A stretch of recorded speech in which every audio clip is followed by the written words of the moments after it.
একশনটো লোৱাটো একো লোৱা নাই কিন্তু তাৰ ওপৰত যে তেওঁলোকে বাৰে বাৰে কৈ আছে আমাৰে ভুল আমি গুচি যাব লাগে ইয়াত হাল্লা কৰিব নালাগে মোৰ মা দুটাৰে যাব নিবিচাৰো আৰু এজনী মাক কাৰোবাৰ মই কি দুখ নেকি চবকে বাৰে বাৰে কৈ আছো এই আপুনি কথা কোৱা তেওঁলোকে এতিয়া তিনিজন চিনিয়ৰ অফিচাৰ লগাৰ পিছতো আৰু চিনিয়ৰ অফিচাৰ লাগিব যাৰ পিছতহে আপুনি তেওঁলোকে একশন ল'ব মই কৈ আছো যে যদি পেচেণ্ট আয়ুষ্মানৰ হয় তেতিয়াহ'লে বিল তেওঁলোকে কেনেকৈ দিব পাৰিলে তাৰ বেছিছত কিয় ডক্টৰজনক মাতি নানে তেওঁ কিয় ইনভেষ্টিগেশ্যন নকৰে কেতিয়া কৰিব আমি ঘৰলৈ গুচি যাওঁ পাঁচটো ক'ব নোৱাৰিম যে এইটো এডমিনিষ্ট্ৰেশ্যনৰ লৈ এইটো মই নোৱাৰিম আপোনাৰ আজি কৰিছোঁ মোৰ যিখিনি কেপাচিটি আছে এইটো মই আমাৰ দৰে আপোনালোক মই তৰ্ক কৰিব মই বিলখন 5 তাৰিখৰ কিয় ল'ম যদি মই মাক 4 তাৰিখৰ কাৰণে পইচাটো এডমিট কৰিছোঁ 5 তাৰিখে মই মাক কৰিব বুলি 4 তাৰিখে গম পাইছিলোঁ তাৰপিছত এখন বিল বনাই দিব 4 তাৰিখত বনাই দিয়ক 4 তাৰিখত বনাই দিয়ক মই 5 তাৰিখৰ পইচা 4 তাৰিখে পেমেণ্ট কৰিছোঁ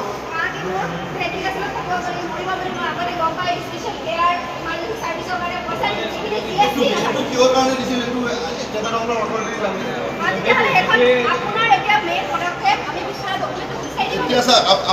আপুনি বিচৰা মতে চবখিনি আমি এতিয়া এই জাগাতে কৰি দিব নোৱাৰোঁ আপোনাৰ অভিযোগটো লোৱা হ'ব তাত তদন্ত কৰা আৰু আপুনি যিখিনি অভিযোগ দিছে সেইখিনি লৈছে বা আমাৰ চিনিয়ৰ অফিচাৰ মুখ্য চিনিয়ৰ অফিচাৰে ইয়াতে ইনভেষ্টিগেশ্যন কৰিব যদি আপুনি ইয়াত ছেটিছফাই নহয় ইয়াতে আপুনি ছেটিছফাই নহয় যদি আপুনি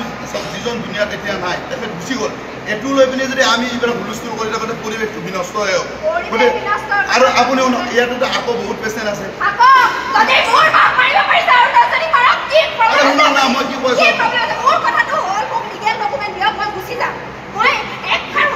তেতিয়াহ'লে লিগেল ডকুমেণ্টৰ ওপৰত অথৰিটিৰ লগত আপুনি লাগি থাকিব লাগিব মই যিখিনি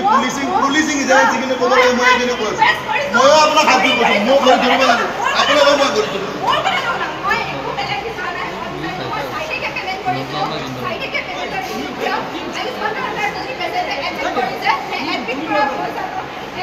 এডমিট কৰোঁতে পইচা কেনেকৈ লৈছিল সেইটো মই কেনেকৈ দিম সেইটো মই একশ্যনটোতো ল'বলৈ আপোনাৰ টাইম লাগিব না আমাক আপোনালোকে